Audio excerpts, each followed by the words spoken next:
Welcome to our Hong Kong Brief Show. I am your host, Ginny. Today, we're diving into some exciting updates from our vibrant city. First up, Hong Kong is stepping into the future with new stablecoin rules.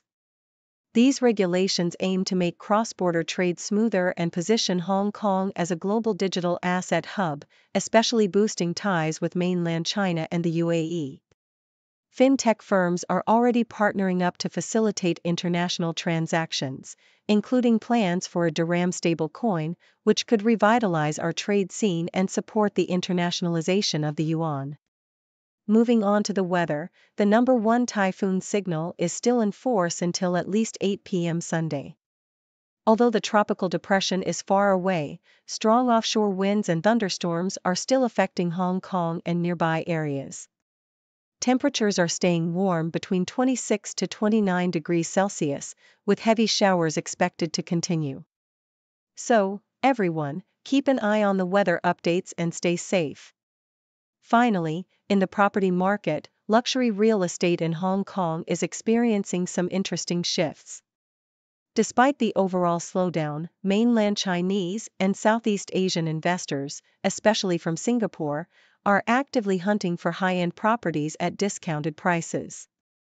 This bottom-fishing trend is helping stabilize the market, with some owners willing to sell at lower prices due to financial pressures.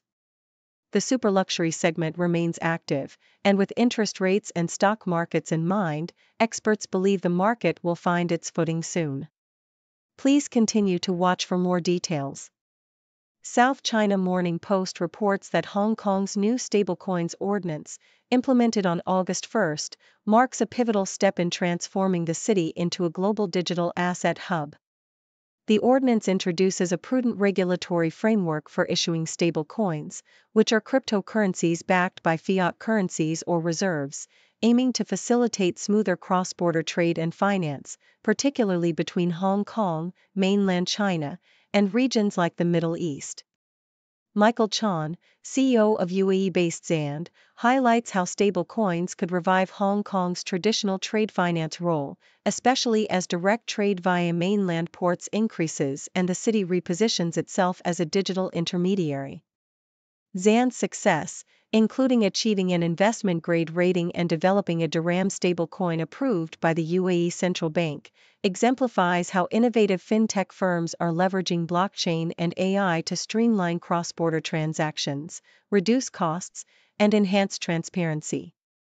The collaboration between Hong Kong and mainland China on initiatives like the faster payment system further underscores the city's strategic move toward integrating digital currencies into international trade, with potential for yuan internationalization through convertible stablecoins linked to the digital yuan. The South China Morning Post also details ongoing weather disruptions as the number 1 typhoon signal remains in force in Hong Kong, expected to persist until at least Sunday evening. The tropical depression, situated over 600 kilometers away, continues to influence local weather with occasional strong offshore winds, thunderstorms, and heavy rain affecting Guangdong and Hong Kong's coastal areas. Forecasters warn that the typhoon's associated rain bands and squally showers will likely continue over the coming days, with temperatures fluctuating between 26 and 29 degrees Celsius. The weather conditions pose challenges for residents and travelers, emphasizing the importance of vigilance and preparedness amid the region's seasonal storm activity. Meanwhile, the Sydney Morning Herald reports that Hong Kong pro-democracy activist Ted Hui has been granted asylum in Australia after fleeing the city in late 2020, where he faced criminal charges related to the 2019 protests. Hui expressed mixed feelings about his new life, acknowledging the sadness of being away from his homeland while appreciating Australia's protection. His departure reflects the broader crackdown on dissent under Beijing's national security law, which has seen numerous activists and opposition figures targeted, with some facing long prison sentences or exile. Huey's case underscores the geopolitical tensions surrounding Hong Kong's political landscape, as Australia and other democracies grapple with balancing diplomatic relations with China while advocating for human rights and democratic freedoms. Huey's plea for Australia to support imprisoned activists like Jimmy Lai highlights the ongoing struggle for democracy and the international community's role in defending basic rights amidst an increasingly restrictive environment.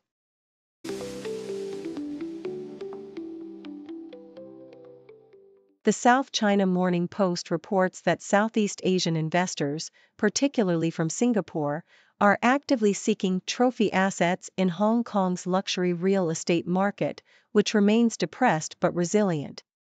Despite a 30 to 40% price decline since 2018 to 2019, high-end properties continue to command premium prices, with some transactions reaching tens of thousands of dollars per square foot.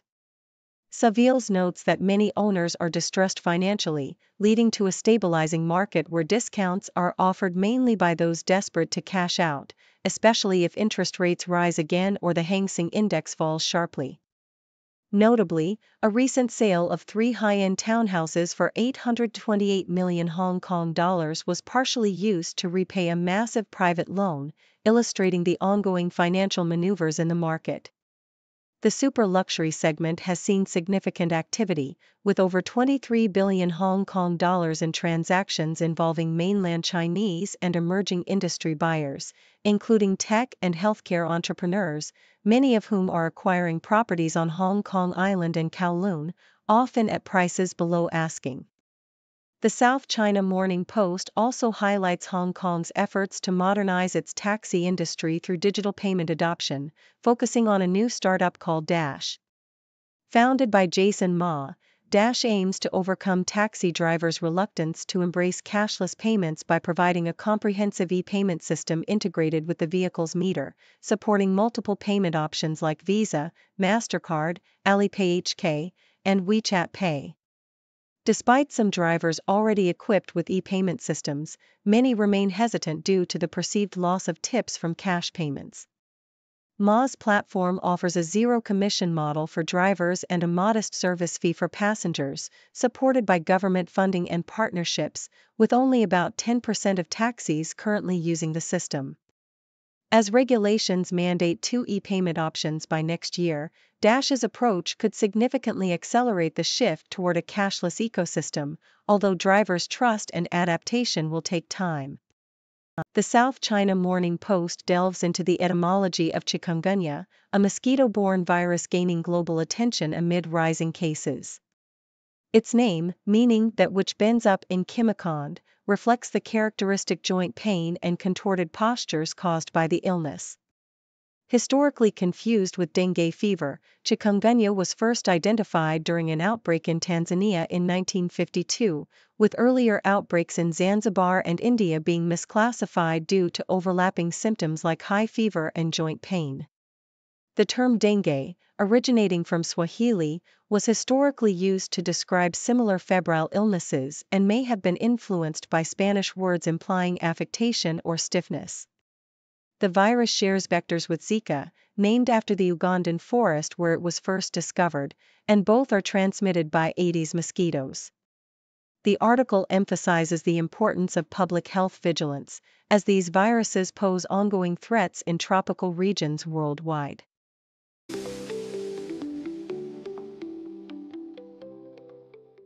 South China Morning Post vividly recounts Dr. Lisa Larkin's arduous journey through breast cancer and menopause, illustrating her resilience and transformation. Her story begins with a routine mammogram that failed to detect her dense breasts, leading to a delayed diagnosis when she felt a lump during a climb in Africa. The diagnosis revealed multiple tumors and metastasis, prompting aggressive treatments like double mastectomy, chemotherapy, and radiation, which left her physically scarred and emotionally battered. Despite the hardships, she found love and renewed purpose, sharing her experiences to emphasize the importance of regular testing, lifestyle changes, and embracing new medical advances like multi-cancer detection tests. Her narrative underscores that survivorship is a lifelong voyage, filled with moments of despair and hope, illustrating her belief that even the bleakest times can be transformed into empowering milestones with a plan and perseverance. Nikkei Asia captures the vibrant evolution of Asia's fine dining scene, highlighting the region's impressive rise in global culinary recognition.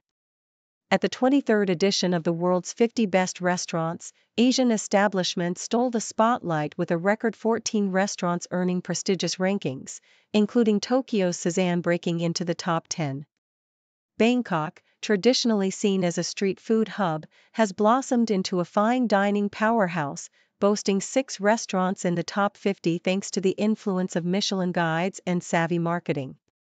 The scene is now a melting pot of innovative cuisines rooted in local flavors, with Vietnam and the Philippines expanding their culinary footprints and Japan gradually shifting toward more casual, authentic experiences.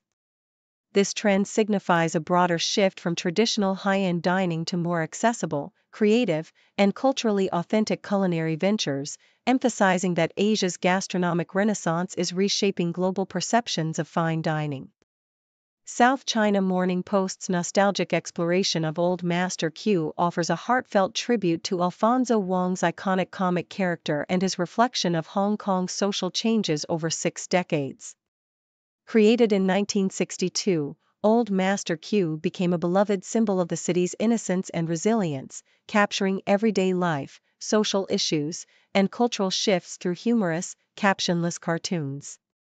Wong's characters, from the naive old Master Q to the scheming Miss Chan, served as mirrors to Hong Kong's evolving identity, from its colonial days to its post-handover era, highlighting themes like greed, social disparity, and cultural clashes. The comic's transition into films, merchandise, and digital media keeps its legacy alive, embodying nostalgia for a simpler, more carefree time. As Wong Sun manages the franchise, the character's enduring appeal underscores the city's collective memory, reminding us that even in a rapidly changing metropolis, cherished icons like Old Master Q continue to symbolize friendship, loyalty, and the enduring spirit of Hong Kong's past.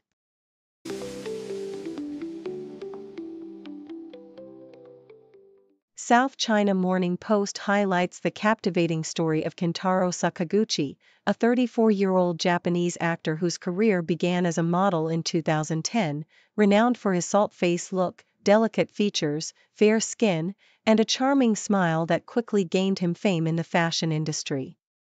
His collaborations with luxury brands like Gucci and Prada, along with his acting roles in acclaimed films and Netflix series, have solidified his status as a talented artist.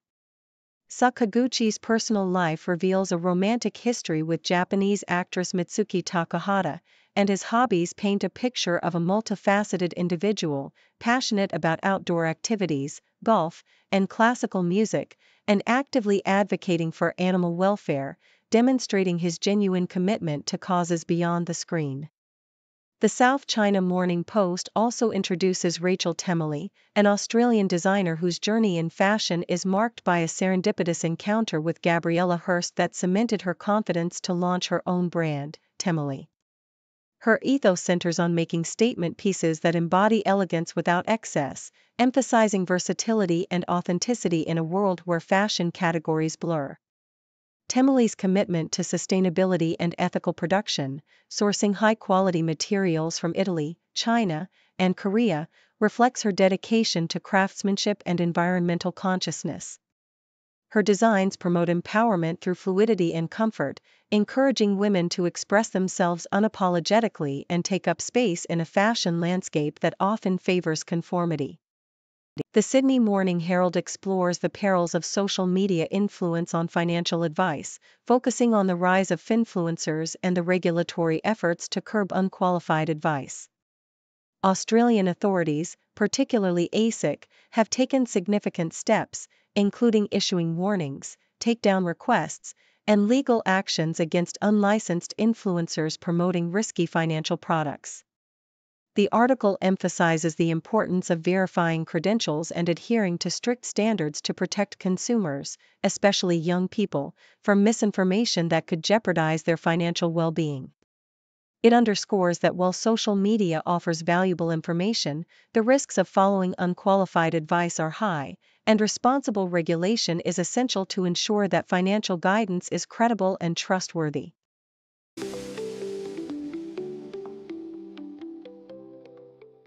The South China Morning Post reports a dramatic incident on the streets of Hong Kong where a 30-year-old driver, fleeing a police roadblock, caused chaos by hitting 3 vehicles and injuring a driver in the process. After refusing to comply with police commands, the man accelerated dangerously, prompting officers to smash his car window to try to stop him. Despite his frantic escape, surveillance footage led to his identification and subsequent 5-day hiding in a hotel room in Tsuen Wan. When finally apprehended, authorities discovered a cache of illicit substances and weapons, including pellets of etomidate, methamphetamine, machetes, and drug paraphernalia, leading to multiple serious charges. His reckless behavior underscored the peril of such high-speed chases, culminating in his detention as police continue their investigation. The South China Morning Post also details Hong Kong's strategic preparations for the upcoming national games, emphasizing a substantial government investment to ensure its success. The city is pouring up to 30 million Hong Kong dollars into its national games team, which has expanded to include a record-breaking 700 athletes competing across more than 20 events in the Greater Bay Area. Local venues have completed testing, and organizers are fine-tuning logistics, such as athlete access to facilities, to guarantee smooth operations during the event scheduled from November 9 to 21. Ticket sales are meticulously organized through official channels, with phased releases and a strict real-name system to prevent fraud, as the government anticipates over 5 million tickets and a significant influx of visitors from mainland China and beyond, eager to witness the sporting spectacle. Meanwhile, the outlook for Hong Kong's recent graduates entering the job market is cautious, with experts predicting flat salaries or declines of up to 5%. Despite a record-high average starting salary of 329,000 Hong Kong dollars, economic uncertainties, a civil service pay freeze, and sector-specific downturns threaten to suppress wage growth. Industries like retail, tourism, and logistics face particular challenges due to geopolitical tensions and changing consumption patterns, prompting employers to tighten their purse strings. Experts advise graduates to upskill, especially in emerging fields such as AI and Fintech, and to remain adaptable in their job search. Employers are encouraged to offer competitive salaries and invest in talent development to attract the best candidates, as the overall employment landscape remains fragile amid ongoing economic headwinds.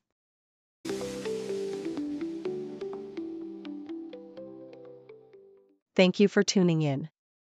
The content above showcases the latest briefing reports and analytical synopses, thoughtfully curated by the 6Do team.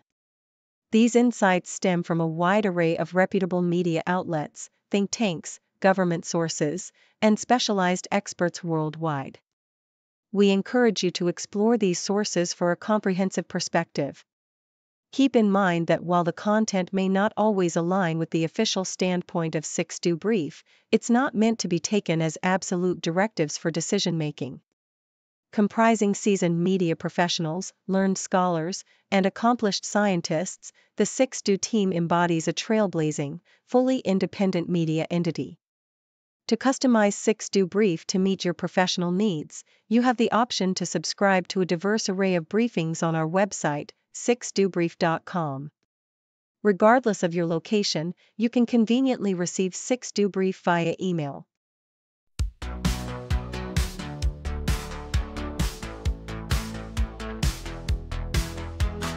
Morning coffee, fresh off the press.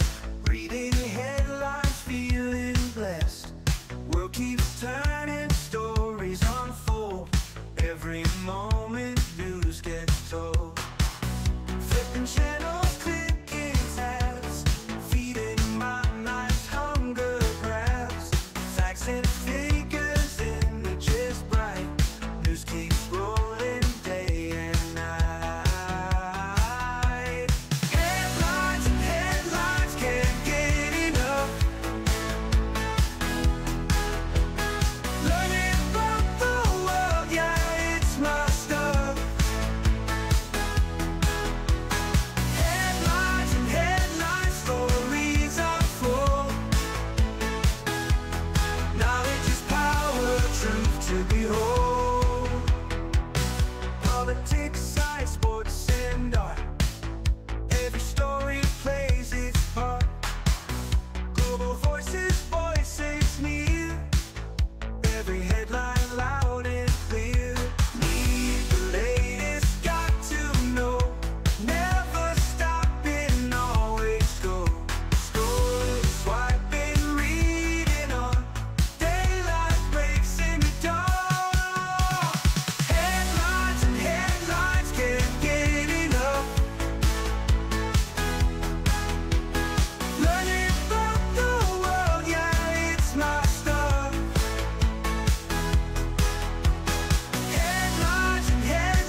to know. Never stopping, always go. Scrolling, swiping, reading on. Daylight breaks in the dawn. Headlines and headlines can't get